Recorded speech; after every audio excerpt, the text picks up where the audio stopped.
World War I is remembered as a static conflict. We learn in school about the regular and tepid nature of trench warfare, how armies could be locked in place for years at a time. These tactics were defensive, yes, but we often forget the other reason that precipitated the protracted, miserable slog of the First Great War.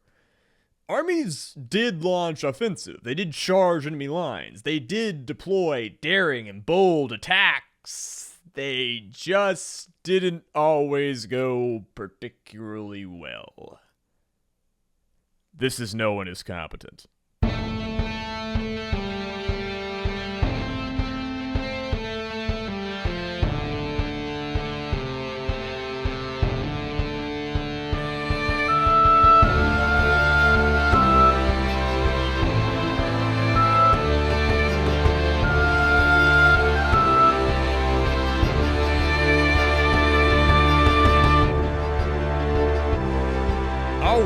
Welcome, friends, family, strangers, to the No One Is Competent podcast, the premier history and hopefully comedy show. You know, I work hard to entertain you people. Jay is also funny sometimes. Dedicated to informing everyone that, you know, all of the generals and the politicians and the strategizers and the chiefs and the important people of history, they were much worse at their jobs than you are at yours. I hope you're doing well as you listen to us. If you wish to follow us, you can do so on Twitter at Jaharis48 and at Azalea Wyatt. Don't know why there was a delay on my own Twitter handle, but not on Jay's. But brains are weird. You can talk to us at nooneiscompetent@gmail.com if you want to say hi or ask a question or do podcast suggestion thing. I always love hearing from people. It gives me a lot of dopamine, as it does whenever people review us on Apple Podcasts or subscribe to the YouTube channel. If you are on any other podcasting software, that's perfectly valid, and we hope that you hit whatever buttons they have, diddle the algorithm.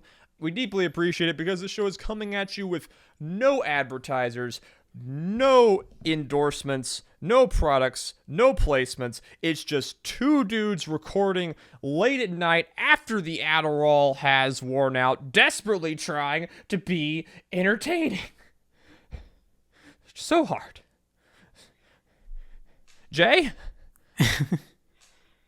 Yeah, whenever you do the whole, worse at their jobs than you are at yours bit, I always am hoping that we have at least one listener who's about to send 1,000 men into like a frontal charge against enemy machine guns, just to disprove that. You know, we got a little bit of trench warfare going on in 2024 in some locations. Yeah, it's not entirely impossible. I know we have a Brazilian listener who reached out to us. I mean, there's no reason that a Russian listener person couldn't listen to this podcast. Exactly. We got a literal battle of Kursk 2.0 going on at the moment. I wonder if this one has more or less meth. That's the thing that everybody leaves out about Kursk. I suggest people listen to the Lions Led by Donkeys episode on this, because they did a great...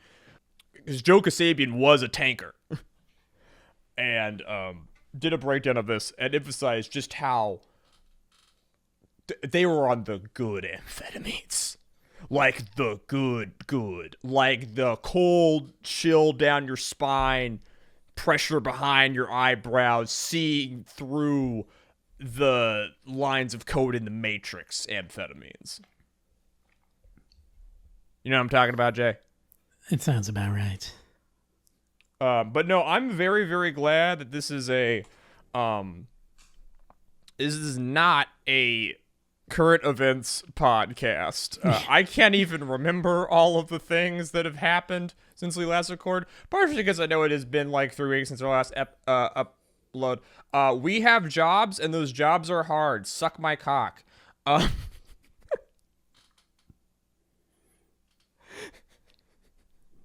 But, there's a lot of things happening in the world right now. Obviously, everyone is reeling from the news that broke, on the day that we're recording this, that the fourth Puella Magi Madoka Magica movie, Valpurgis Nacht Rising, has been delayed again. And I know that that's devastating to everyone listening, and I want you to know that no matter where you are, I'm praying for you. I'm crying with you, and we are all going to get through this together. I've seen the 2015 teaser, okay?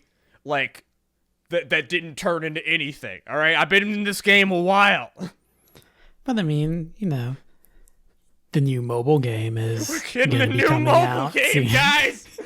It's gonna be You can great! sign up for it. You can sign up. You can pre-register on Android for it. All of the girls are going to be designed in worse and skimpier outfits, and it's going to be in some alternate universe fan fiction bullshit. But hey, Shaft may make a show out of it that's utterly incomprehensible, but has awesome fight scenes now because they torture their animators. Yeah. And now that we have thoroughly isolated and turned off all of the middle-aged history nerd dads who listen to this show, Jay, what's the topic of today's podcast? Yes. Okay. So, as you mentioned in the introduction, today we're dipping our toes for the first time, I suppose, in that great quagmire of military misadventure that is the First World War. In specific, we're going to be taking a look at the Battle of Gallipoli, which was a campaign waged by the Allied forces of the war throughout much of 1915, with the intent on knocking the Ottoman Empire out of the conflict. It's wild to me that it took this long for us to get to anything in World War One, and I'm impressed, by the way, at our creativity. Honestly, that it took to like episode 57 or whatever, to have to stoop this low. This is the smash glass of topics. If you're we totally weren't searching for what the heck we were gonna do on this episode, but hey, Gallipoli was on like the short list when like we did the planning session in like 2020 or whenever the fuck we were like, let's maybe do this show. We like threw together some potential ideas for podcast episodes. Gallipoli was on it. Oh yeah. I mean, I remember having to write a paper about Gallipoli back in like high school. So I had some familiarity with it, and just in general, like if you are a military history nerd and you focus a little bit on the First World War, you will hear about it. But anyways, obviously I did more research for this episode rather than just relying on my memories from high school. And in specific, the sources that I used... Yes, we know you read Wikipedia, okay? Like, Yes, the sources I used were Wikipedia, and also Gallipoli Command Under Fire by Edward J. Erickson, Gallipoli 1915 by Philip J. Haythornwaite, and The Reason Gallipoli Failed, which is a video by the Imperial War Museums on YouTube. we meme, but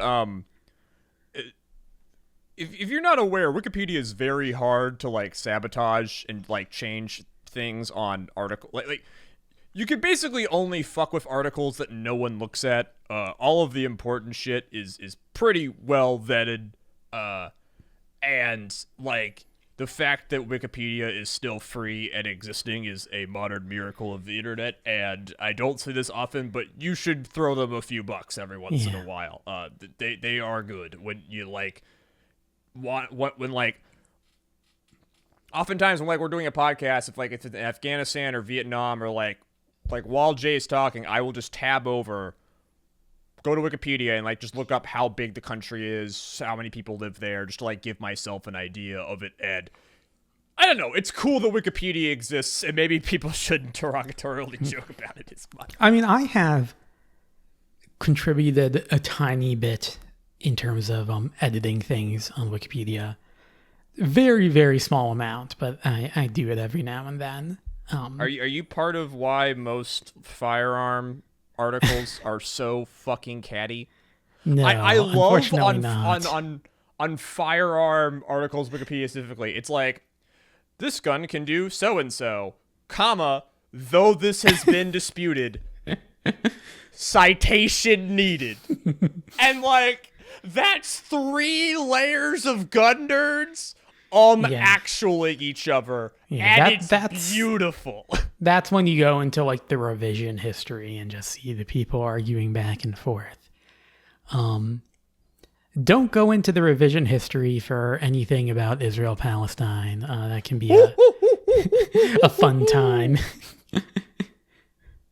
But yes, we are not talking about that, or guns, or Armadica Magica, or I guess we are talking about Russia kind of today, because we are talking about the First World War. Okay, listen, I'm always talking about Armadica Magica. All right, one way or another, but go on. Cuba would have been a pretty good World War I general, I think. I mean, he has the same... Cuba really is the Luigi Cadorna of... It's cut from the same cloth.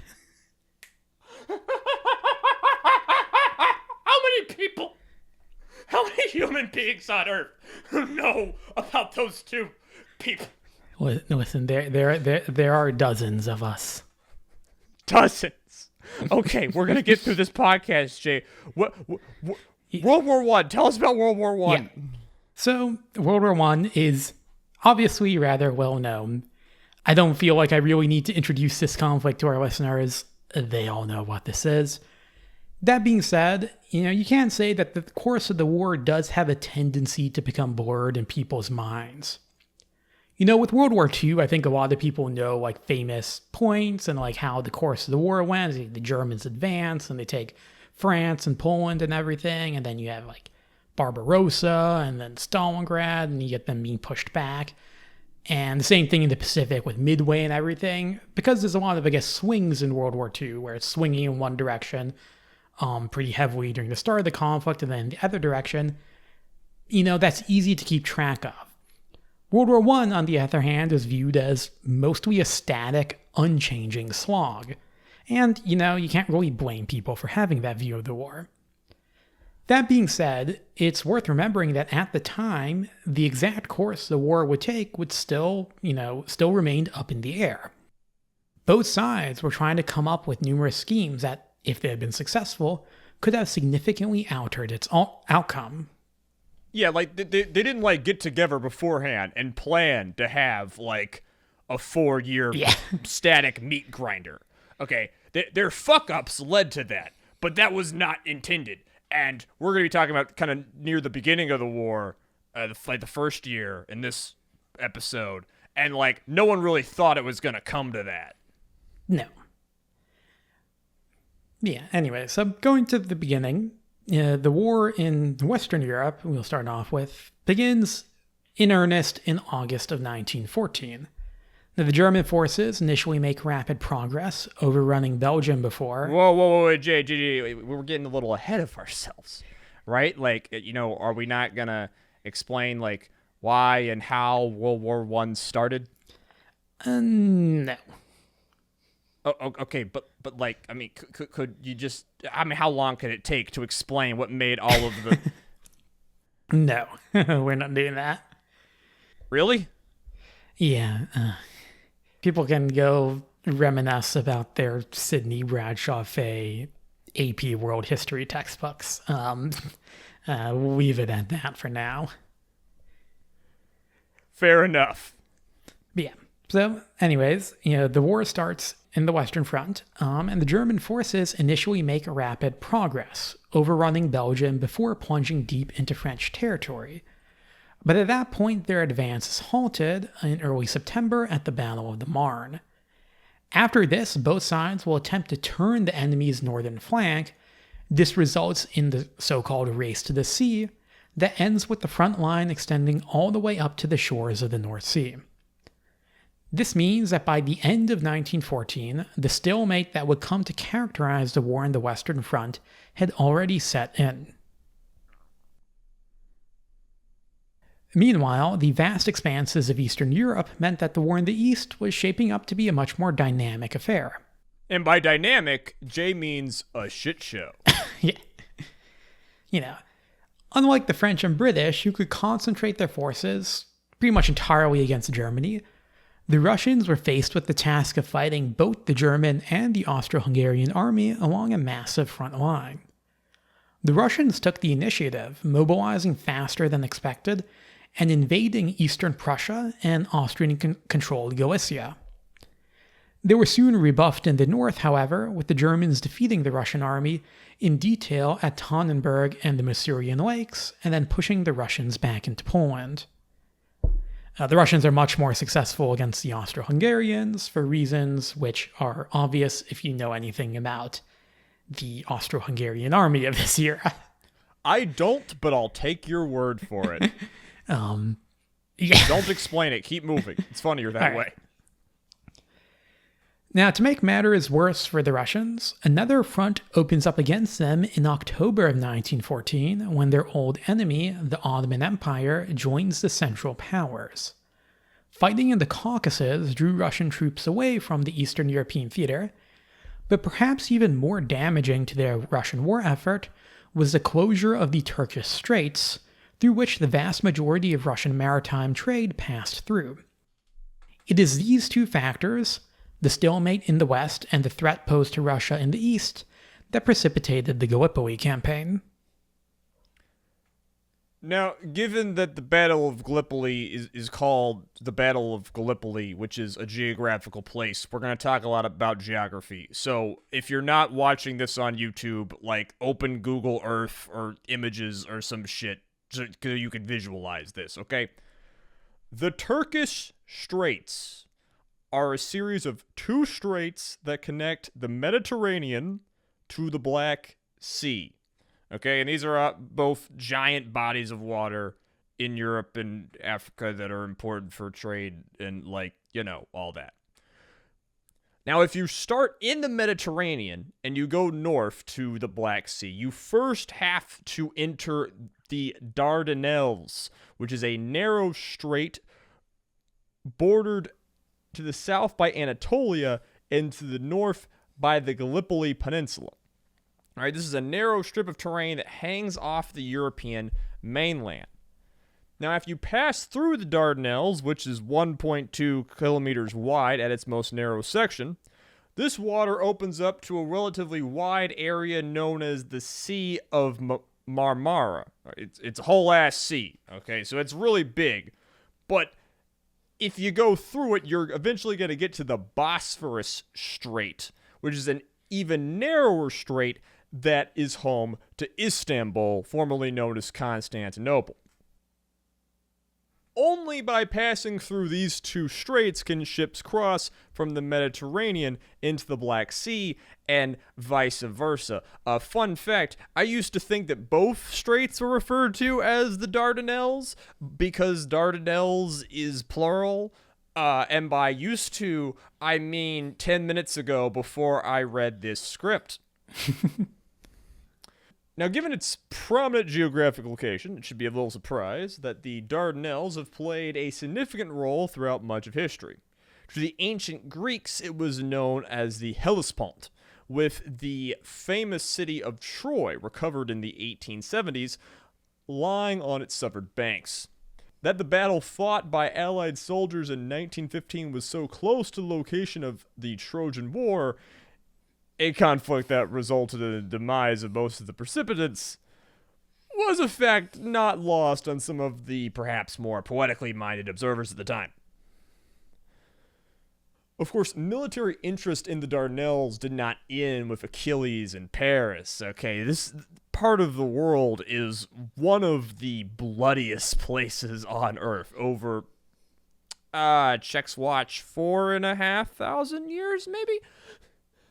The location of the straits made them an obvious point of contention over the millennia. And the placement of the Dardanelles in particular meant that any naval force attempting to attack Constantinople from the west would first have to sail through its narrow waters. The British themselves did this in 1807 as a part of the brief Anglo-Turkish War, though they failed to cause significant damage on the Ottoman capital.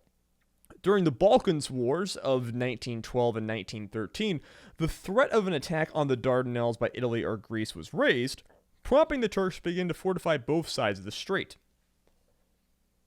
Indeed, the Greeks had mulled the possibility of attacking the strait and potentially even attempting to seize Istanbul, but this was ultimately dismissed as unrealistic.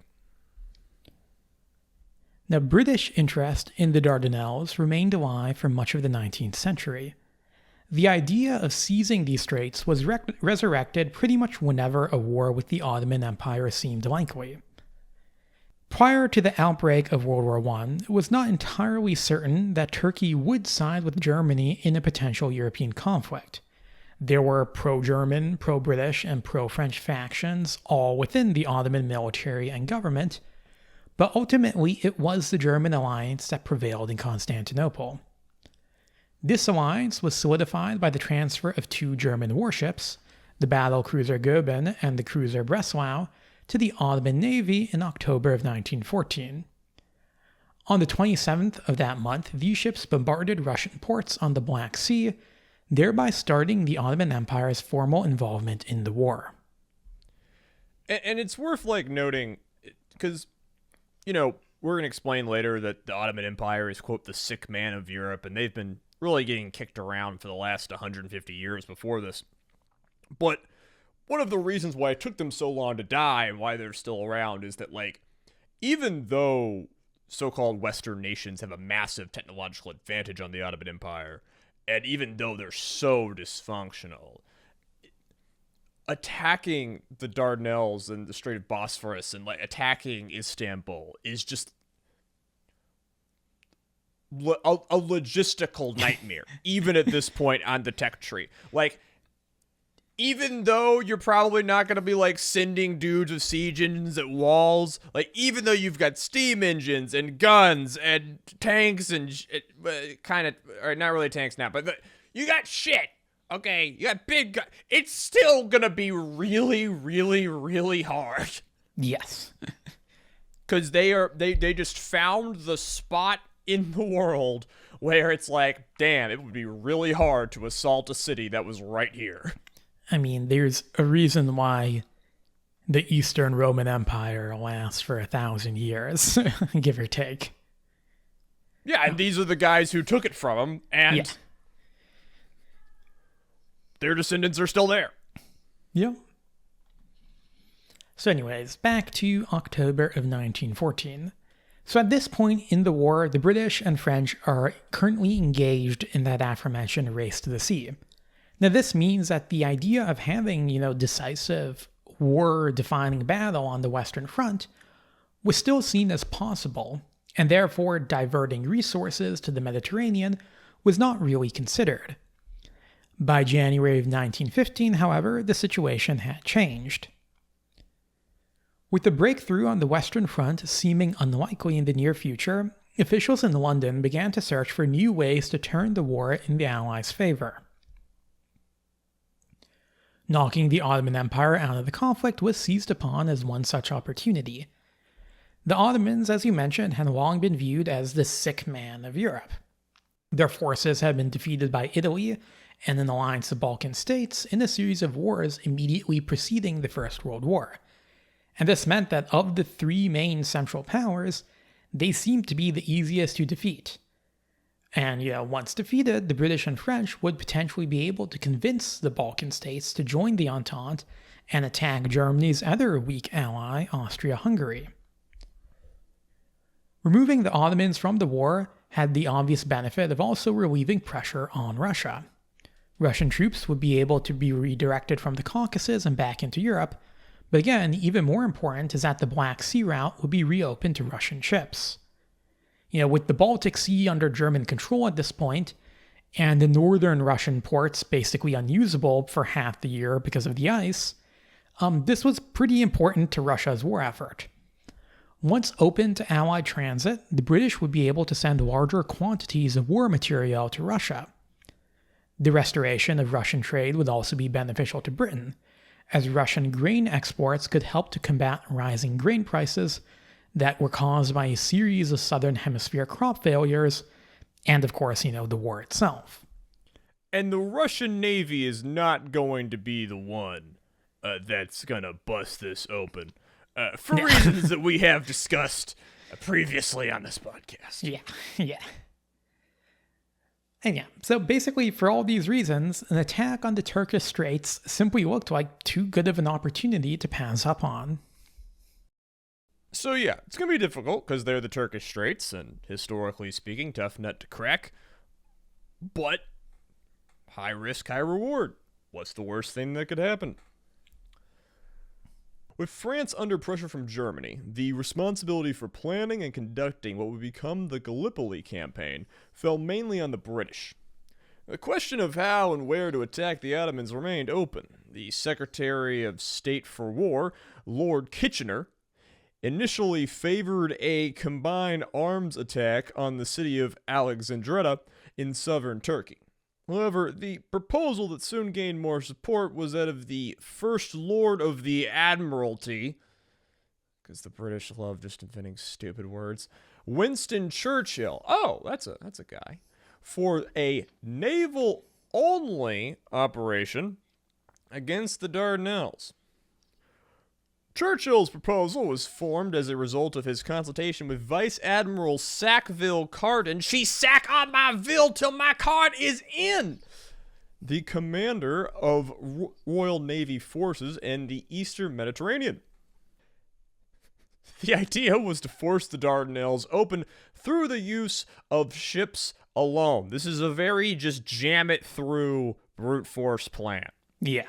A large fleet of French and British warships are just going to go in there, destroy the coastal forts defending the strait with bombardment, and subsequently minesweepers will be brought in to clear the waters of any mines led by the Turks. It's worth noting at this point in naval history, obviously, in the last 100 years, the rotating turret, the steel hull, gas, steam engine propulsion has all been invented relatively recently, and most countries don't have that technology. The British and French obviously do.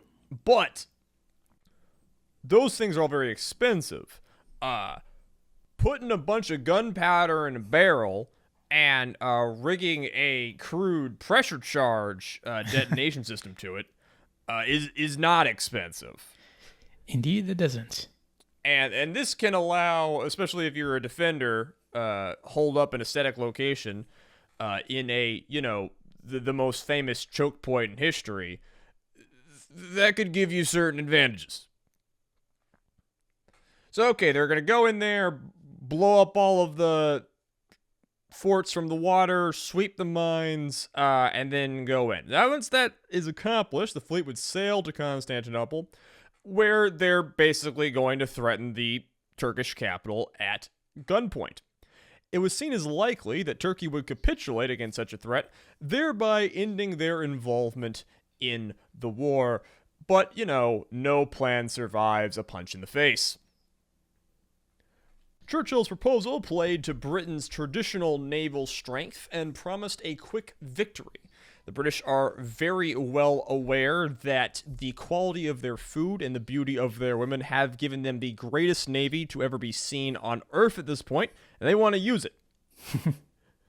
Making it more appealing was that it made use of assets that were not directly vital to the war against Germany.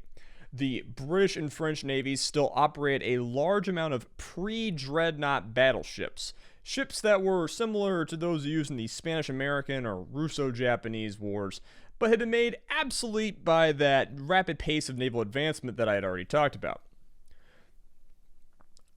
Around the same time, there are massive battles going on in the North Sea against the Germans, and those ships are just completely useless in this. Too slow to assume a place in a line of battle, and speed is like the main thing you want in those battles. It's all about maneuverability. But against Turkey, which only had a single modern capital ship in the form of Goeben, they could still play a role. It was these so-called expendable ships that Churchill proposed using against the Dardanelles. And this is also probably the real reason why his proposal gets through committee, is that it's cheap. Yes. Right? It is very cheap. That's always a great way to get your shit out of the planning phase is, hey boss, it's not going to cost a lot, and it's naval only, I promise. Churchill made his proposal to the War Council on January 13th, 1915, making sure to omit some of the potential pitfalls that Admiral Carden had included in his reports, because, Churchill, maybe not the best tactician in the world, but I don't think anyone would say that he was a bad politician. This idea was quickly accepted by the majority of the War Council, including Prime Minister H.H. Asquith. Is this cracker's name actually Asquith? Yeah, it's Prime Minister Asquith.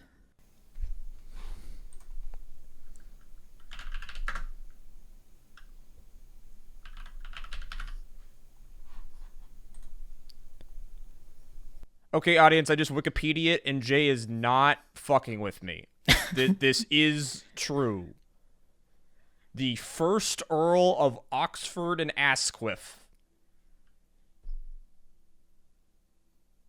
I'm very happy I am American. Okay, so the only dissenting voice was ironically the head of the Royal Navy, the First Sea Lord, Admiral Sir John Fisher. And they say nominative determinism isn't a thing. Still, after much discussion, Churchill's plan was adopted by the government on January the 28th, and the naval attack on the Dardanelles would go forward. The Allied attack on the Dardanelles began on February 19th with a long-range bombardment of Turkish positions by a fleet consisting of a dozen British and French capital ships, all pre-dreadnoughts save for the battleship Queen Elizabeth and the battlecruiser Inflexible, and these were all under the command of Admiral Carden. Inflexible is... Well, that's true about a battlecruiser, I imagine. Listen, I like naming ships for like attributes. I think that's pretty dope, but they were really stretching on that one.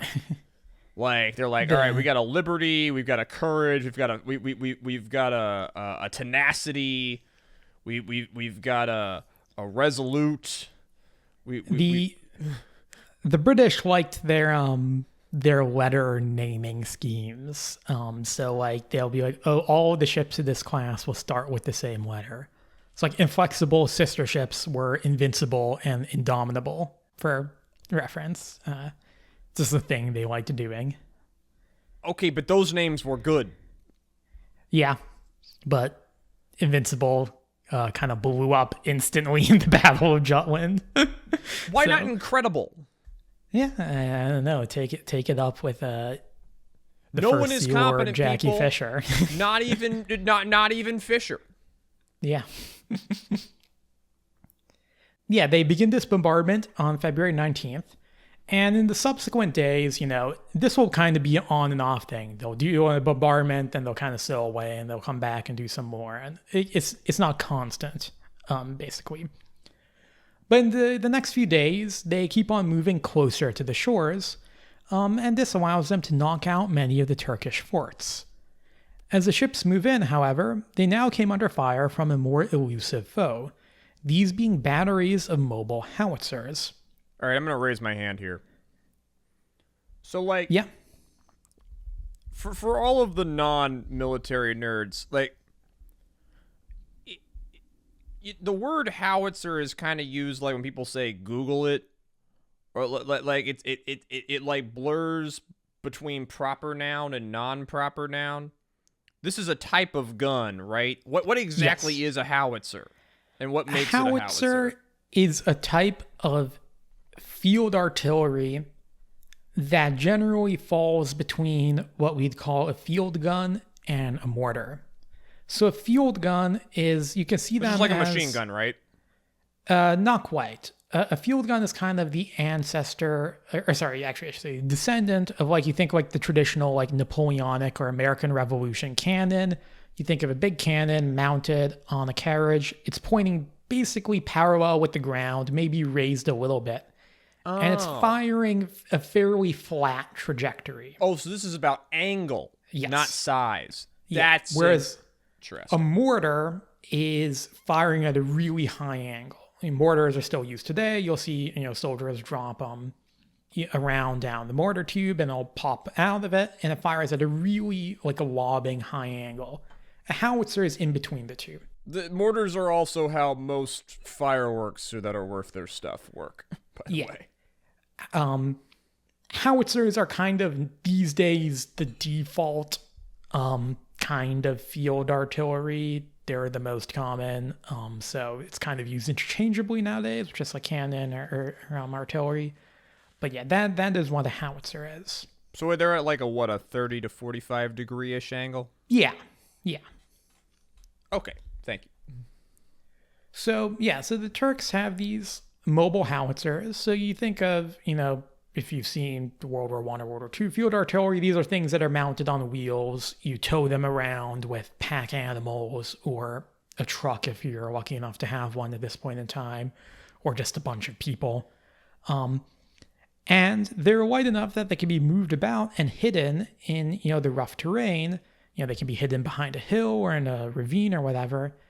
And this is terrain which is very common in this region.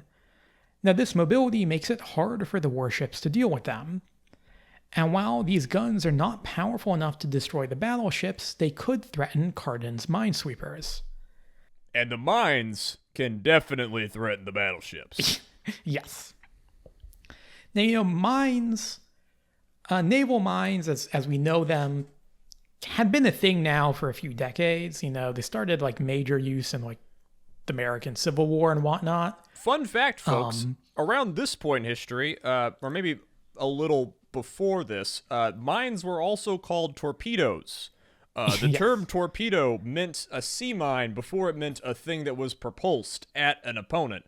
Indeed. The phrase "damn the torpedoes" is referring to sea mines, not torpedoes being actively fired, which is a thing you learn if you grow up in the South and you do Injury OTC as a kid, and you have to do a project about the Battle of Mobile Bay. Indeed. Yeah. But in spite of that, the whole concept of mine sweeping was still kind of in its infancy. They're basically just using fishing trawlers to Oh, yes. dredge up the mines or So this cut is the basically this is basically World War I naval jackass. Yeah. Is what you're telling. What? So this has got to be the shit detail. This is your ensigns. You're straight out of the academy and you failed half your classes. You're gonna be in the mine sweeping. And not even just that, because the Royal Navy is hey, fishing trawlers can be used for mine sweeping. So how we have the merchant marine for civilians who can kind of do stuff during wartime, transporting goods. No, why don't we do that? No, civilian fishing crews. This is not OSHA. So yeah, a lot of the crews on these minesweepers are civilians. The Royal Navy will also send over some Navy personnel. I can imagine, as you joke, it was probably not a desirable detail to also be on these boats. But yeah, a lot of these people are civilians who naturally don't really want to sail around getting shot at by enemy howitzers in boats with no no armor. Yeah. Or at least armor that was originally built on them. Maybe they drape some metal sheet metal over the sides, but Yeah. Yeah, so that doesn't sound fun. No. And therefore, when they're starting off, these trawlers will basically not do really anything. They'll work at a very slow pace for understandable reasons, and the British aren't making a whole lot of progress. So, kind of frustrated by the slow pace of this naval operation, Churchill repeatedly orders Carden to just press on with the attack. Carden, in response, asks for more resources. Classic. This is classic, 2 levels of management arguing. Yeah, if they can send him, some seaplane tenders with a lot of seaplanes, he can use those to spot those howitzers and spot other targets on the land. And if they send more troops, then they can maybe put troops on the land to destroy the Turkish guns. I should mention that they actually are doing small little raids every now and then. They'll put they'll put a platoon ashore to take out the fort and then quickly, get back on the boats or whatever. So that is going on at this point in time. But Churchill is adamant that this is going to be a naval operation. You can put some Marines on the ground for a couple hours, but that's about it. Larger ground actions. Beyond that, we're not going to happen. He's just pointing at the budget. He's just pointing at the graph, at the pie chart in the budget. No. And I assume that the reason that they can't just use their ships is that the Turks can move these howitzers and forts around in these in these hills and cliffs that are covered in brush, that you're just playing whack-a-mole and you're just gonna run out of rounds by the time you get them all if you're just shooting from the sea. Oh yeah, and the British have some airplanes, but very few.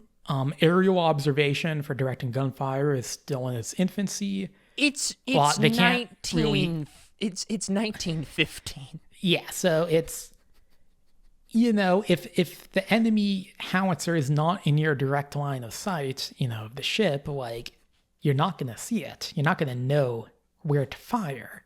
And if they hide it behind a cliff or something, you might not be able to hit it just because of the angles of, your gun or whatnot, and can't hit down there. I feel like flying an airplane in the 19-teens is the most insane thing that people ever did. Yeah. This technology is younger than you. World War I aerial combat's a very fun thing. You throw the grenade out of the cockpit, and that's how you bomb the enemy. Yeah. So on March 13th, the Allies will attempt to push further into the strait. These minefields are not outside of the strait, and they're not right at the mouth. They're mostly a little bit into the strait. And the Allies, think, okay, let's kind of push further and further in. Test the waters, whatnot. But 6 out of the 7 minesweepers being used in that particular day end up being put out of action by Turkish howitzers. So that's not very good. Now, under constant pressure to continue the attack, Admiral Carden suffers a nervous breakdown at this point in time, and command over the fleet passes to his second in command, that being Rear Admiral John de Robeck. Classic. You know what they say, Jay? There's nothing worse than accidentally becoming the manager. Yeah. So de Robeck will launch a large-scale attack against the Dardanelles on March 18th.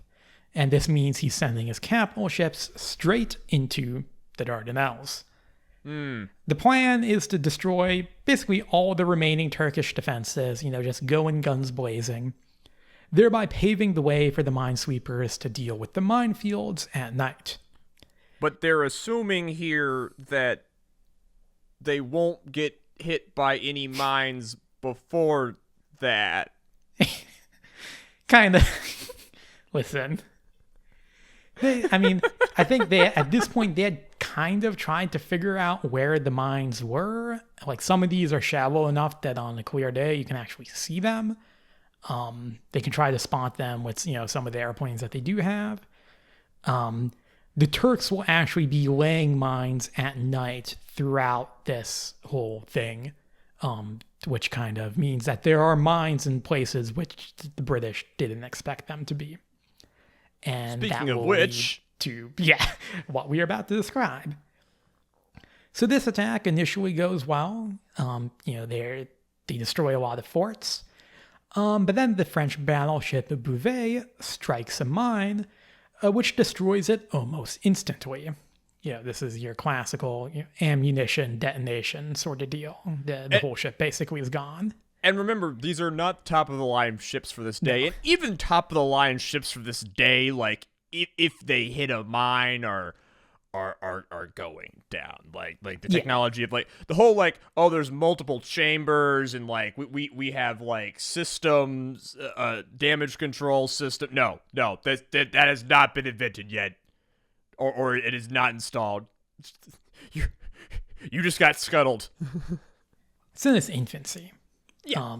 One of the two new ships, which is HMS Inflexible, then strikes a mine, and perhaps because of its age, Inflexible does survive, but is forced to retire from the battle, heavily damaged. Now, this is quickly followed by the loss of the battleships HMS Irresistible and HMS Ocean, again, both to naval mines. So by the time de Robeck is forced to abandon the attack, the Allies are down 4 capital ships. Not too inexpensive after all. So, while the Dardanelles campaign had been conceived as a naval-only mission, after the events of March 18th, it was clear that is not in the cards, Jack. The mines prevented Allied capital ships from operating safely in the strait, and the mobile gun batteries prevented minesweepers from eliminating the mines. So, if we do basic math, in order to deal with these batteries, there's only one option. Send in the infantry! Thus, the campaign expanded into a combined arms operation, as its planners had initially sought to avoid, because we love mission creep on this show. Yeah, so kind of a brief aside at this point. One of the what-ifs that you'll often see about Gallipoli is what if the British had actually just kept up the naval attack? And this is something which I remember hearing when I was first learning about Gallipoli, is that a lot of sources will say that the Turks were actually running very low on ammunition for their howitzers and for their guns. And if the British kept up their attack, the Turks would run out of ammunition and the British would be able to clear the mines and press on. That's something which I actually kind of bought into for a long while, just because, again, this is what a lot of sources were saying. More recent sources point to that not being the case. The Turks probably had enough ammunition to last a decent while. And they had a ton of mines, because remember, like I said, they're laying mines like every night. Yeah, mines are cheap. So I just thought I'd mention that because this is a significant what if in kind of alternate history circles. And also at the end of the day, it's kind of a moot point. Even if the British could have succeeded by pressing on, they didn't, because the Turks did enough to deter them, and that's how war works. Maybe it's just like I'm also not a huge fan fiction guy, but I've always found the what if the South won the Civil War? What if the Nazis won? Hypotheticals to be just kind of like wastes of time. Because both of those things are basically impossible, not because of logistics, but because of ideology. Both of those sides would have destroyed themselves eventually because they're fascists, and that's what fascists do. But it's like, just go write a fantasy novel, man. Or read Lord of the Rings. Read Brandon Sanderson. Why are we? This is history. Why are you making history into fiction? What the fuck?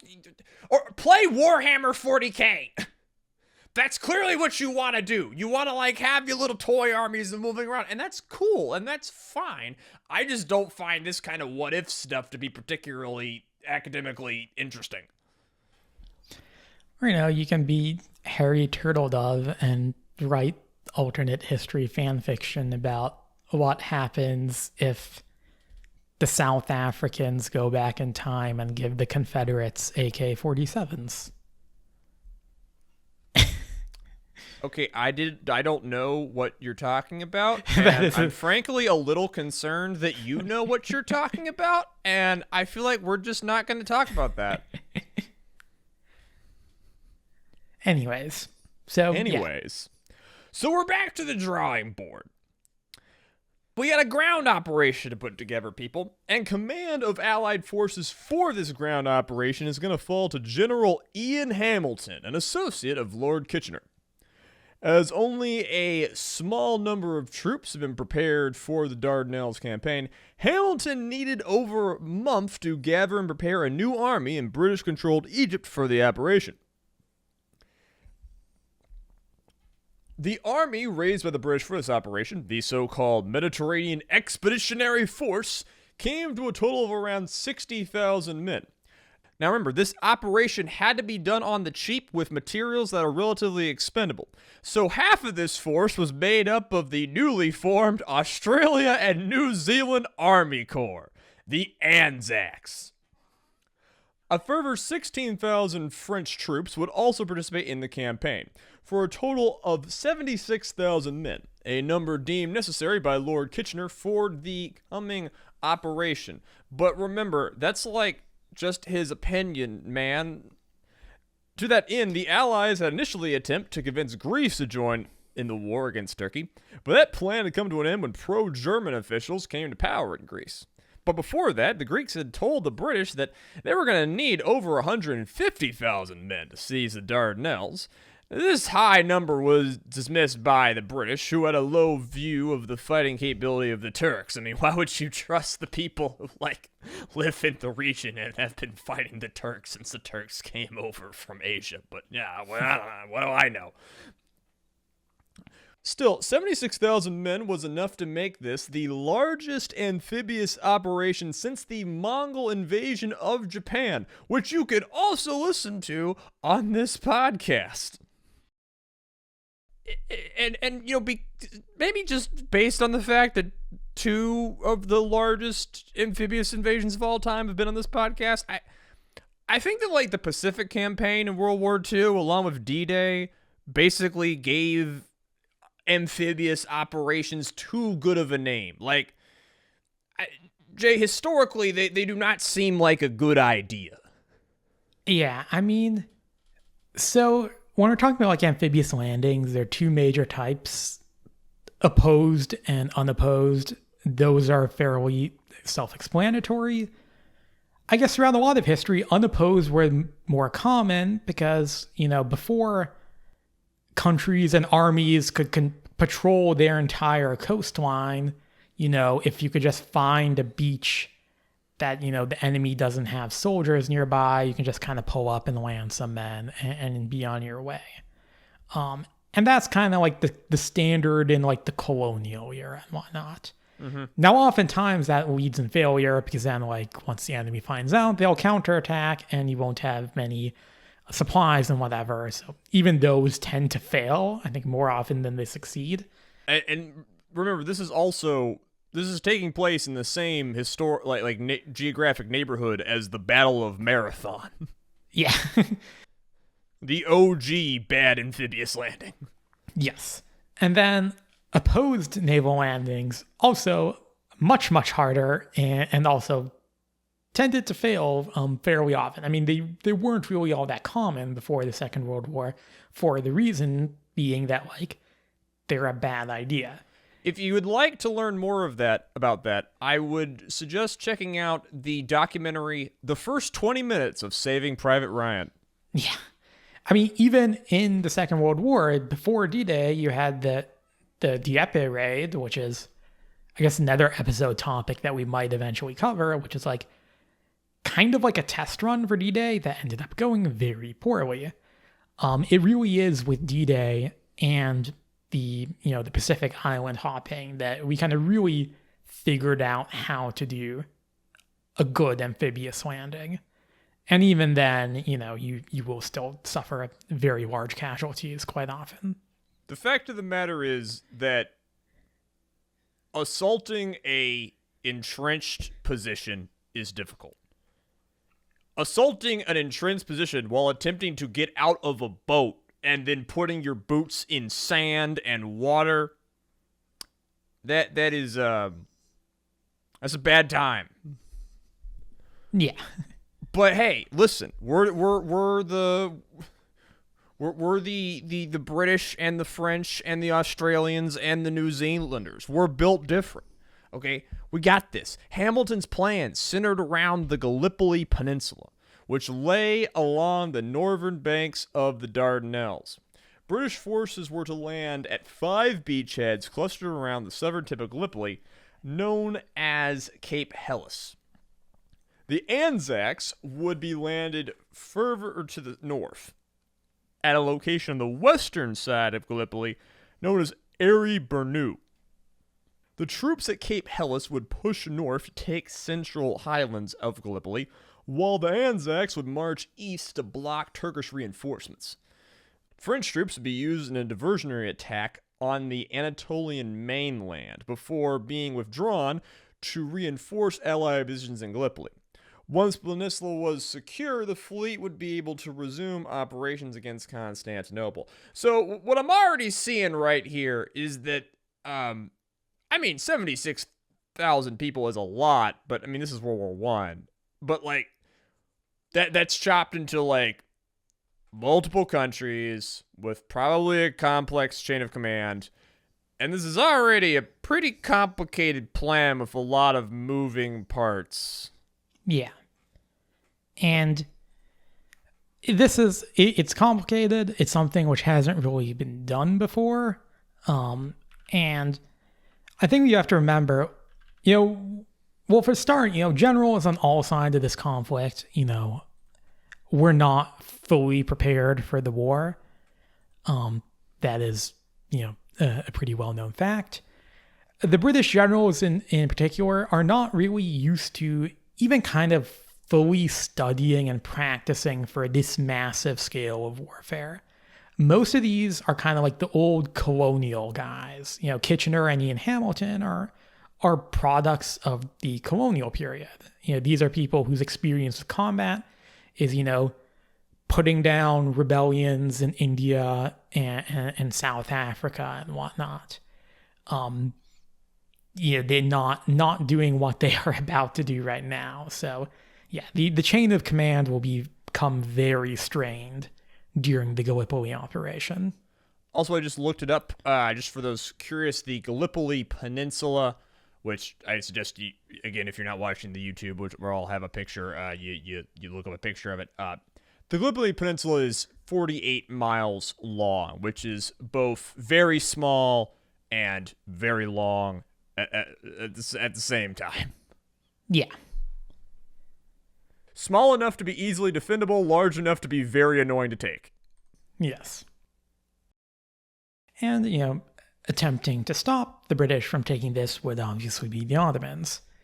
Now, the general in charge of Ottoman forces near the Dardanelles was the German general Otto Liman von Sanders, who had been appointed to head up the defense of the area by the Turkish government in March. Sanders had at his disposal some 80,000 Turkish troops, which he dispersed across Gallipoli and the Anatolian side of the Dardanelles. He wasn't aware of exactly where the main Allied landing would occur, and actually he thought it was going to be in Anatolia, not Gallipoli. But in spite of this, he does spend, the month between, the March 18th naval battle and the eventual landings, just drilling his men and preparing the coastline and Gallipoli and whatnot for the coming invasion. They lay a bunch of barbed wire, they prepare defenses, machine gun nests, all that fun stuff. Fun stuff. Now, rather than defend on the beaches themselves, where they would be vulnerable to naval gunfire, the Turkish troops would instead be held inland, ready to attack and repulse any Allied incursions. This policy of defense in depth would nearly actually come undone during the battle, but would ultimately prove successful in defeating the Allied operation. You know, whenever anyone says defense in depth, a member of the blob gets their wings. So the Allied landings took place on April 25th, 1915, over a month after the conclusion of the naval-only operation. Now, dedicated landing craft, the sort that, as you mentioned, you will see if you watch Saving Private Ryan, hadn't been invented yet. So that means that these troops are coming to shore aboard rowboats and barges, basically. That's a World War II movie. Yeah. Now, in the north, the Anzacs had been expected to land on the fairly wide open beach. The terrain that they were confronted with, in actuality, was the exact opposite. A tiny, narrow strip of beach, hemmed in by high ridges and cliffs. I'm looking at it right now, and, one, gorgeous. Two, there's, what looks like fucking... Maybe 5 yards or meters of beach. That's being a little generous, actually. And then it's hills. I mean, they're not the biggest hills in the world, but then it's hills. Yeah, it's a wide beach. It's a really big cove, but it's thin. It's a slivery thin beach. Yeah. And this is because their boats had actually been swept over a mile north of the planned landing point by unexpected currents. Hells yeah. Yeah, it's fun times. Now, the fact that this land was so unsuitable for a naval operation meant that actually the Turks weren't really defending it. And for reference, this area of land would simply become known as Anzac Cove. Coming. They never see the moron coming. Yeah. No one will ever predict just some jackass yeeting themselves somewhere they're not supposed to be. Yeah. This goes throughout all of history and politics and tactics. Yeah. Indeed. And so this is Anzac Cove. You'll hear that term a lot when you're talking about Gallipoli. That's what we're talking about. That's the area of land. Also, whenever we say Anzacs, plural, we're generally just referring to the Australian and New Zealand soldiers. It becomes a shorthand for them. So small units of Anzac soldiers are actually able to scale the rough terrain and penetrate inland, because again, there's not much opposition, and some of them make it so far that they could actually see across to the other side of the peninsula. Had the Allies managed to capture this terrain on the first day, they could have blocked Turkish reinforcements from moving south to Cape Helles. However, the danger that this posed was evident to the Turkish commander in the area, a Lieutenant Colonel Mustafa Kemal. Wait. Is that who I think it is? Yes, it is. Oh, it is. Shit. This is the big... That is very unlucky for the Anzacs. Fuck. This is his big debut. Bad guy. Mildly competent guy, but bad guy. Fuck. So without orders, Kemal will launch a large counterattack against the Anzacs, driving them off of the highlands and back towards their narrow beachhead. Did not expect the founding father genocide guy to show up. Jay, I literally looked at the name and I was like, wait, was it Kemal or Kamal? Surely that's a different guy. That's funny. Everybody has to get started somewhere. Everybody's got to get started somewhere. Okay, so that's the north, where they're like, hey, if we cut them off, we can make things go really well in the south. But things are not going to plan in the south either. So Cape Helles, remember, is at the far southern tip of the peninsula. Now, Y Beach, which is just a little bit to the north of that, British forces are going to land there. And this time, they actually landed where they were supposed to land. So, gold star. At what was basically an undefended cliff. Hey, it's undefended. And after scaling that cliff, they found themselves in an area devoid of Turkish defenders. Some scouts of the Royal Marines continued far enough inland to reach the town of Karifa, a key location in the Central Highlands. The men at Y Beach had not yet received orders to push inland, however, and thus they remained at their beachhead. They frequently asked for further orders, but did not receive any due to a breakdown in the chain of command. Just for a check, do they have radios at this point in history? Radios are a thing, but like individual units aren't carrying radios. They're relying on messengers. And like in specific in Y Beach, like the commanders at Y Beach are like trying to ask, send a message to like Hamilton, being like, hey, like there's no opposition here. We can push inland. What do you want us to do? And Hamilton's like, that sounds like a good idea, but I need to consult with the basically his subordinate, like the British general who's like actually in charge of the landing operation itself. And this just causes a bunch of delays. You're a general! What are you for? What the? Hamilton Isn't he the supreme commander of the ground operation? Yeah, Hamilton, I don't go much into his character, but like he is a person who's described in one of the books that I read as basically being too nice of a person to really be suited for this job. Oh God. He's kind of the person who wants to like consult with everyone and like the Nicholas II problem. Yeah. There are a few people in history who are good military officers. None of them are nice people. Most of them are not particularly polite either. Yeah. Oh, this is okay. All right. So they're asking for orders, but they're not receiving any, and they're just and they're here for hours. Now, later on in the campaign, if you fast forward a bit, the British are actually going to fight 4 battles in an attempt to capture Karifa, a town that they could have taken at this here opportunity, but these guys just standing around for hours with their dicks in their hands. Now, the British landing points right at the southern tip of Gallipoli, W and V beaches, met the most resistance. At W Beach, British soldiers waded ashore through lines of barbed wire and under Turkish machine gun fire, earning, as the joke went, 6 Victoria Crosses before breakfast. At V Beach, the intensity was similar. Here, the British had planned on beaching a transport ship, the River Clyde, close to the shore, at which point... Okay, Jay, I really don't mean to criticize you live on the podcast, but like, you can't beach a ship close to the shore. Because if you beach a ship, it goes on the shore. That's what the verb means. Whatever. Okay.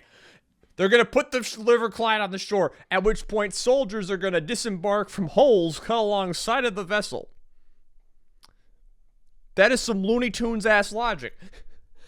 Naval gunfire failed to force the Turkish troops out of their trenches, however, and Turkish machine guns opened fire on the troops as they attempted to disembark River Clyde, mowing down hundreds in the... Are they literally just shooting dudes as they, crawl and fall out of holes that they cut in their own ship? Yeah. Christ on the cross, this is bleak. Like, it's funny, but...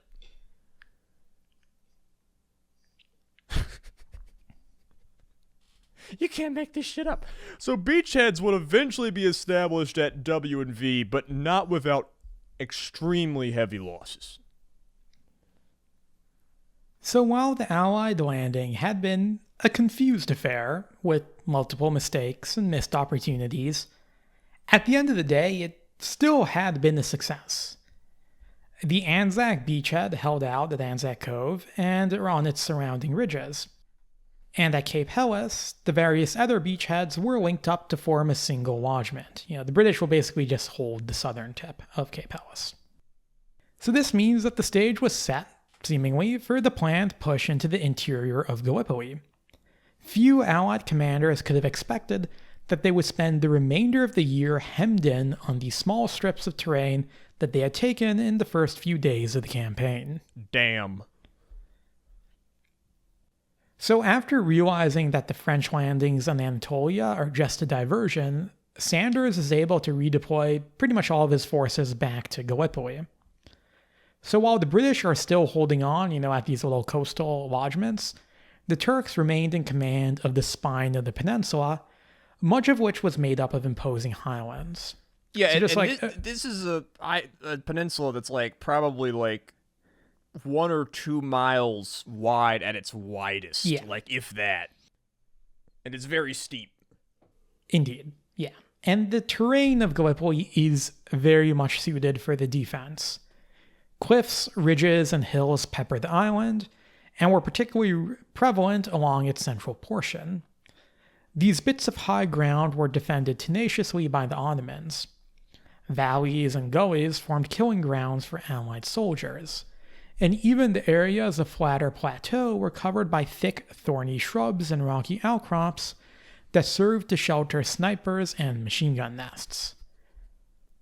So this is rugged terrain. But, it's not, but it's not think the Himalayas about the or something. Refreshing Mediterranean air. It's tough terrain. I'm just thinking of the New Zealander going to hanging out in the afterlife and running into a Persian soldier from from 600 BC. And then they're in a poker game and they're just trading stories. They find out they died in the same spot. They're like, that place is a bitch, ain't it? Oh yeah, it really is a bitch. Yeah. So on April 28th, a few days after the initial landing, the Allies are going to attempt to push north from Cape Helles towards the town of Krithia, the place we just mentioned. That they could have already seized if there had been any initiative. Yep. So at this point, the British have been reinforced by the French because, they've withdrawn from Anatolia. But in spite of this, the Allies will make little headway, faltering in the face of rough terrain and determined Turkish opposition. Around a week later, they'll again attempt to take Krithia, and again they run into determined opposition, losing thousands of soldiers to Turkish machine gun fire. The only thing differentiating the second Battle of Krithia from the first was that more men had been lost in the process.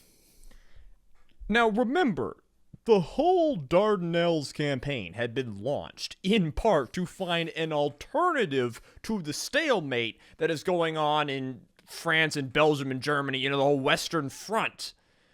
But now, in a cruel twist of fate, the situation at Gallipoli is morphing into basically simply more exotic version of that stalemate, with maneuvers proving increasingly costly. Again, maneuvers is going up cliffs and hills covered with thorny shrubs and shit. Both sides are dug in. They're preparing trenches along their front lines. Neither side had the amount of artillery needed to match the massive barrages of the Western Front. But both of them had just enough to cause significant damage to their opponents. If you study, for example, what we might call lower technology conflicts that go on in Africa these days, or other parts of the world, conflicts where you have guns and mortars and howitzers and maybe some lightly armored vehicles, but not really big armor and artillery, conflicts tend to get stretched out because it's very hard for one side to score what we might call a knockout blow, at least without suffering an amount of casualties that would make that knockout blow untenable.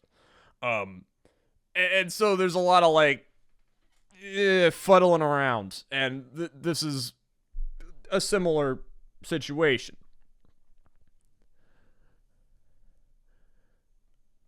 The mud and rats that would come to characterize the war in Flanders here are substituted for a hot, dry sun and swarms of flies. The later were particularly problematic to the Anzac Corps, where the Allied forces lacked any land suitable for burying the dead.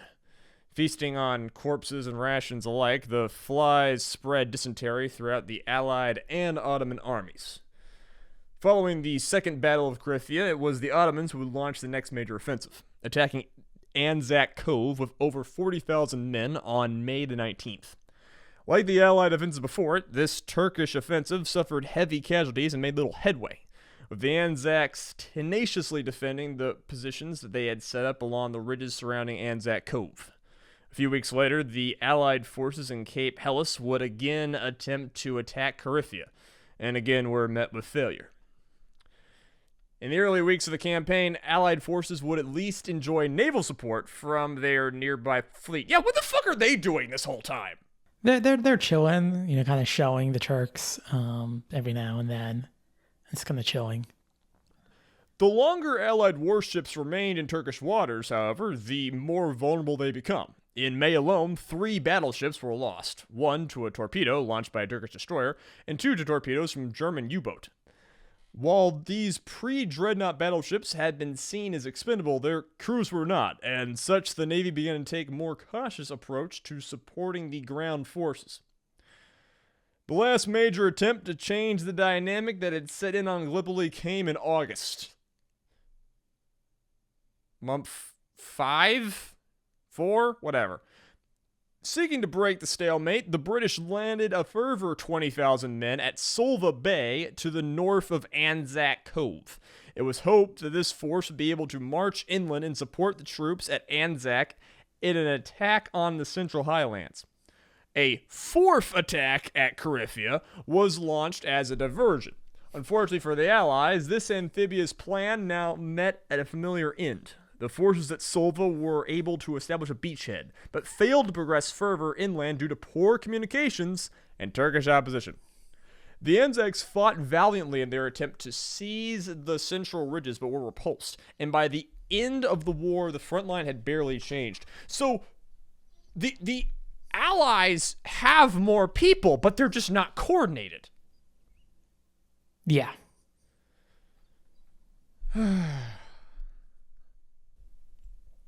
And I will say that neither side has, a lot of times when people say, talk about war, they'll say that, the attacker has to have a 2-to-1 advantage, numerical. Now, this isn't always true, but that's just kind of like a common saying.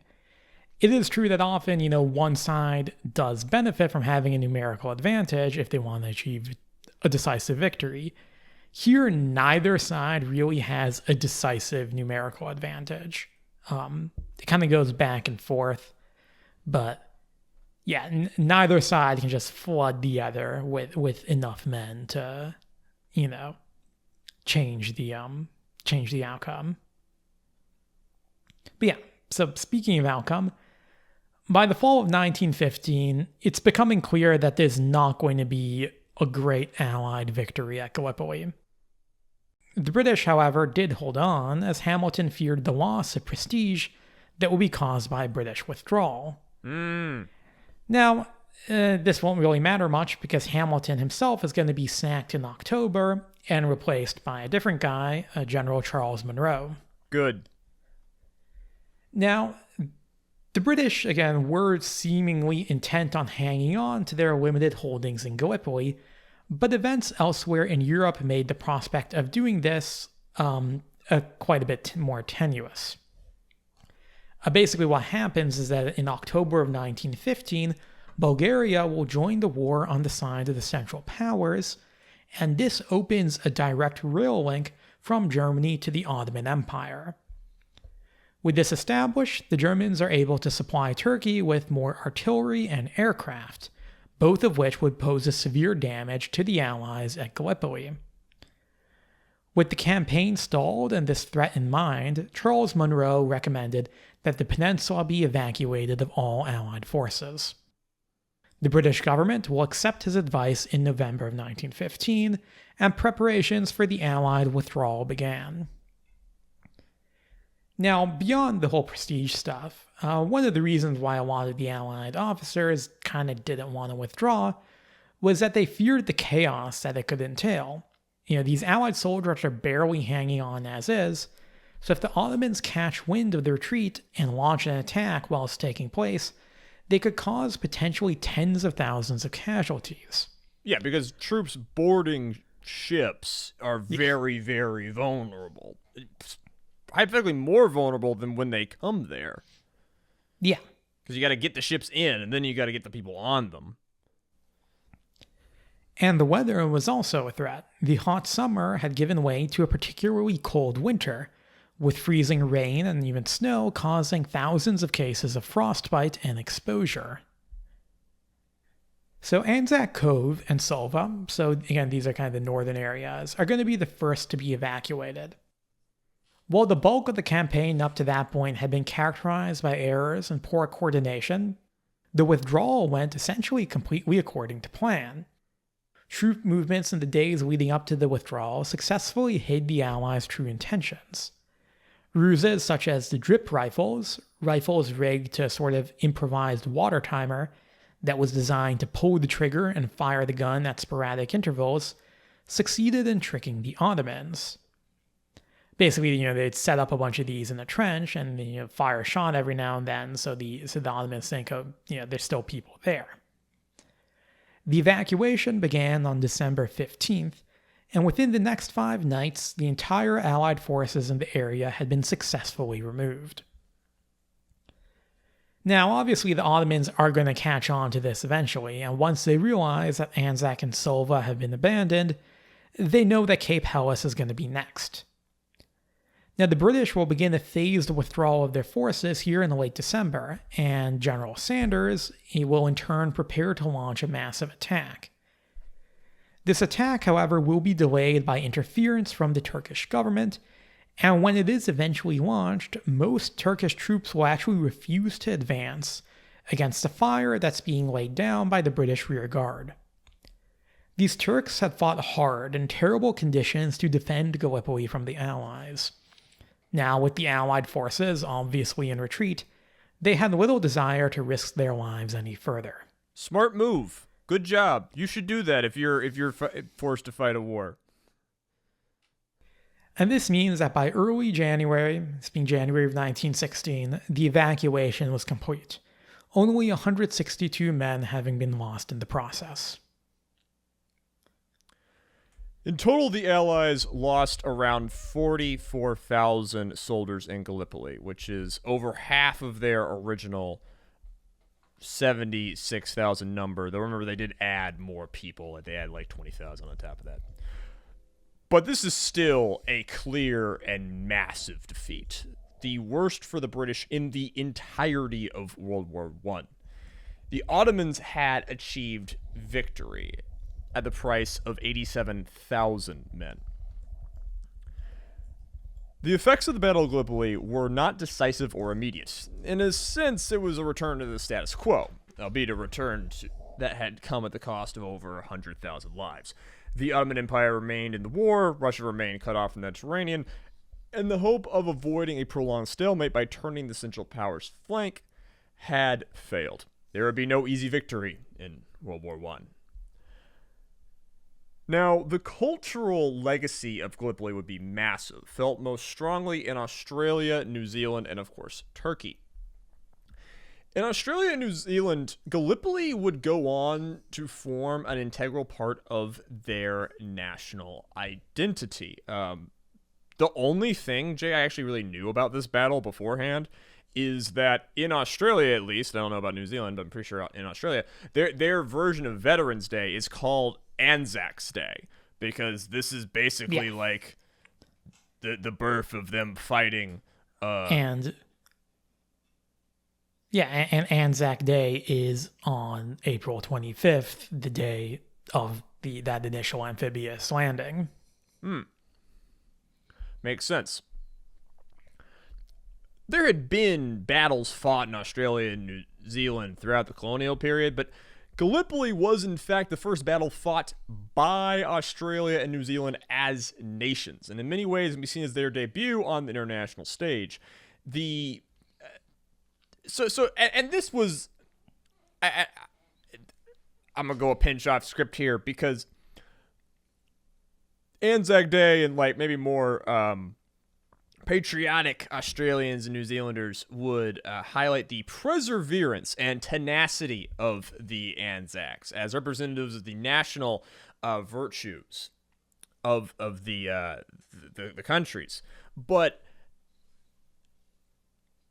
a lot of people would also highlight the command of seemingly basically incompetent British officers.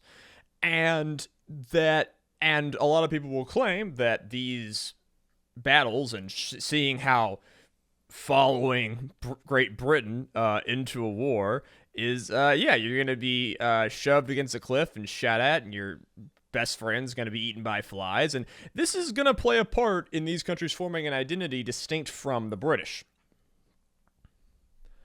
On the Ottoman side, victory at Gallipoli would only grant their empire a few more years of life. Still, it was a rare victory and a clear moment of patriotism by the Turkish defenders.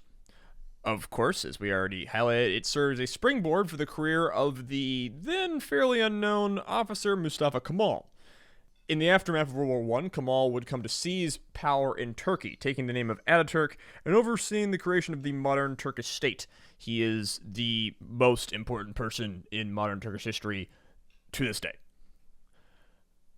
Sanders remained in command of Ottoman forces until his defeat at the hands of the British at the Battle of Megiddo, whatever it's called. It's late. In 1918, just months before the end of the war.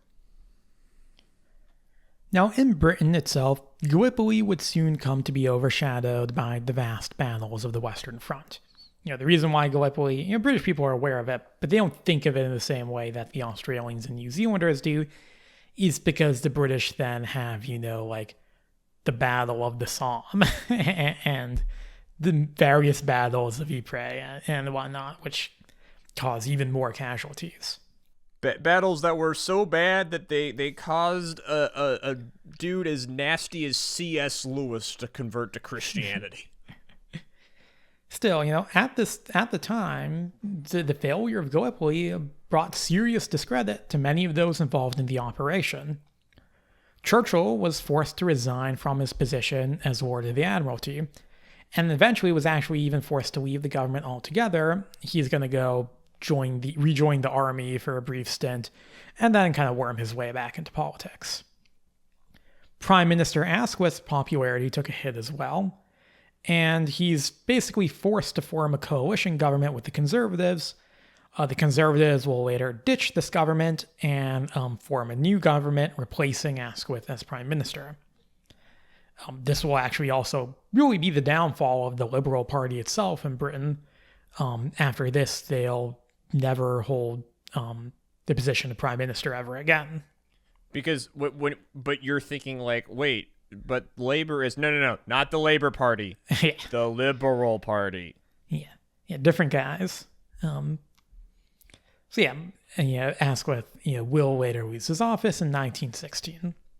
Lord Kitchener's reputation is perhaps only saved by his early death. Good. He will become the highest-ranking British casualty of the war when the ship that he was sailing on struck a naval mine on June 1916.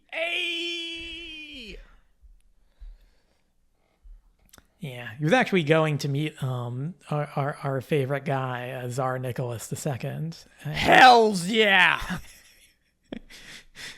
Yeah. The curse of the Romanov strikes all. Things you love to see. It. Now, Gallipoli has understandably become something of a byword for failure in the decades since the battle's conclusion. Still, you can be a little bit sympathetic to the ideas that led to the campaign. The strategic rationale behind the attack on Gallipoli was not unsound. And indeed, had it succeeded, it would have had a massive impact on the war and the entire history of the 20th century. The great losses of battles such as Verdun and the Somme could have potentially been avoided. The fall of the Russian Empire might have been delayed or avoided altogether. Still, while the reason behind attacking the Dardanelles was sensible, the actual execution was not. Had it been planned as a combined arms operation from the beginning, rather than starting as a naval bombardment and then being basically mission crept into a ground invasion, it might have succeeded, but even then it would have likely required a good bit of luck. The plan as it stood relied heavily on the enemy to be mostly incompetent, something which is never a solid basis for a military strategy. While the what-ifs of Gallipoli are very alluring, I feel like the end result of the campaign was really the most likely outcome. Okay, but yeah, what's your personal opinion? So like, I think we can agree that, like, opening up the straits and trying to connect Russia to Britain, good idea. It's the thing you want to do. Is this like a matter of they just didn't commit enough? Obviously, like, they committed their resources ineffectually, but did they also, like, just kind of not commit enough? I mean, they got stopped by dudes using, like,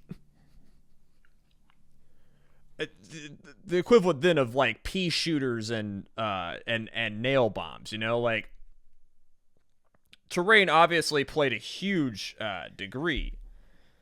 But do you think they just didn't, on a certain level, care enough? I think that's a part of it. This was still within the British government seen as a peripheral operation. And you have to remember, the Royal Navy, the cream of the Royal Navy is stationed in British waters to fend off the Germans, because the German High Sea Fleet at this point in time is a serious threat to the British. Yes. The Battle of Jutland has not taken place yet. And the Battle of Jutland is what ends that conflict. Yeah. So, all the best ships and everything are Jackie Fisher is not going to send to the Mediterranean. And that's probably do smart. This in the first spell. Yeah. And, also in terms of soldiers, the British Expeditionary Force, the bulk of it is in France, securing the northern section of the lines from the Germans, which is obviously very important. In hindsight, we could say, well, they could have peeled off, X amount of divisions and probably would have been fine, but that's with the benefit of hindsight. That's why I think if they had gone in from the beginning saying, this is going to be a combined arms operation. We're going to need like 100,000 men, 150,000 men. We're going to need maybe a few newer ships. Still a lot. How dumb was Churchill in assuming that they could get this done with just the Navy? Like, was that just a bad miscalculation, or like was that just complete, like, moon logic, cope, never going to work? That's a good question, because my thoughts on Churchill in regards to this have kind of evolved over time. One of the first, like, easy criticisms, Winston Churchill, obviously a very famous guy. A lot of people who don't know much about him like him because, like, he's the guy who stood up to the Nazis, whatever, all that stuff. He has a lot of fun quotes that, like, went around in, like, the early aughts internet that made him seem like a really fun guy. Yeah. And not one of, like, just the most deranged racist to ever walk the earth. Yes. And then, like, because of that, like, you'll get then, like, the surface level of criticism. People, like, who start reading in on Winston Churchill and be like, actually, it's a bit more complicated. And one of the surface level attacks you'll see leveled against him is like, oh, he fucked up Gallipoli. He led to, thousands of deaths at Gallipoli. I will say, in his defense, the idea of a naval operation against the Dardanelles, I think was kind of worth trying. Just because, the upside of what it could potentially achieve was potentially so significant. It wasn't very costly until they decided to just sail their dudes into a mined out, like, strait. For what it's worth. And also, I was kind of impressed by how they were able to, like, get the ground invasion going, like, within a month. Like, that sounded really fast, actually. Yeah, it is. And, he does ask naval officers, is like, can this work? Like, he asked Carden before, but in January, like, do you think this can work? And Carden's like, yeah, it can work if we do this, this, and this. And Churchill will kind of, like, massage these reports to, like, make them seem like there's no downsides, when Carden's a little bit more like there can be some downsides. But he's not totally shooting from the hip. But then when you kind of read more into Churchill's like other later career, particularly in the Second World War, it becomes very clear that Churchill was very much addicted to these kind of like harebrained schemes and just like naval defense and like this one simple trick to defeat the Germans sort of ideas. And they pretty much always come undone. And I think this is one of the more defensible of those schemes, but it's very much kind of, there's a pattern with Churchill of, he kind of just, again, he really likes these kind of adventures. The idea that there's an easy way to kind of turn the enemy. That being said, he is also used a little bit as a scapegoat by the Asquith government, where it's like, yes, he made this proposal, but the entire War Council, including the Prime Minister, accepted it. Churchill's not the Prime Minister. He can't make them do this. So, yeah, a bit of a scapegoat, a bit sympathetic. Also, but he's not it's even very the much stupidest person in this story. Like, yeah. So here's my question, right? Like, why do they need to land to like so many different beaches? I understand the idea is like, oh, well, if they're like protecting one beach, we go to the other beach, then we get behind them. But it's like, would you consider how steep the terrain is? Like, I feel like if they had just concentrated all their shit for like a big push, they could have like knocked this out early instead of like giving the Turks time to like get all their boys together and like set up a bunch of fucking entrenched gun nests across this whole fucking peninsula. Yeah. I think the basic idea of having the Anzacs land further up the shore was kind of sensible because you do have that chance where like, okay, the British can march from the south and the Anzacs kind of cut across in the north. Having the Anzacs land at Cape Helles, in hindsight, probably would have been better. But I can kind of see why they didn't do that. Had the operation, again, like had they pushed hard on the first day, had they had better orders, had they had a clearer chain of command, yeah, they could have potentially made the breakthrough on the first day, or the first few days. And they just don't because... And, this is kind of where I was kind of talking about when I was talking about Ian Hamilton earlier. Is this is a new type of war.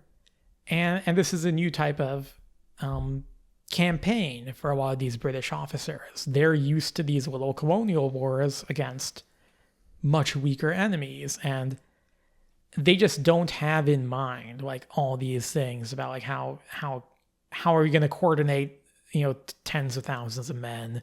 How are we going to deal with this, and this effectively? And Gallipoli will, because it's a failure, it does actually serve as a little bit of a case study, especially during World War II. The people planning D-Day will study Gallipoli, to avoid what happened there. So in that way, I can also see it as being a little bit understandable. This is the first major operation of its kind in modern military history. But there are a lot of things I think to criticize it for as well. There are people who said this isn't realistic, this isn't practical. The Greeks kind of thought that, as we kind of covered. And just in general, the whole plan revolves around the Turks being weak and kind of shitty. And you can see why they would think that because of the Balkan Wars and whatnot. But if your plan going in is the enemy is bad at fighting, then it's going to become undone if the enemy isn't bad at fighting. And that's what I mean when I say it was like you kind of have to assume that the enemy is good in fighting when you're making a solid military plan, and they just don't do that. Sun never sets on the British Empire.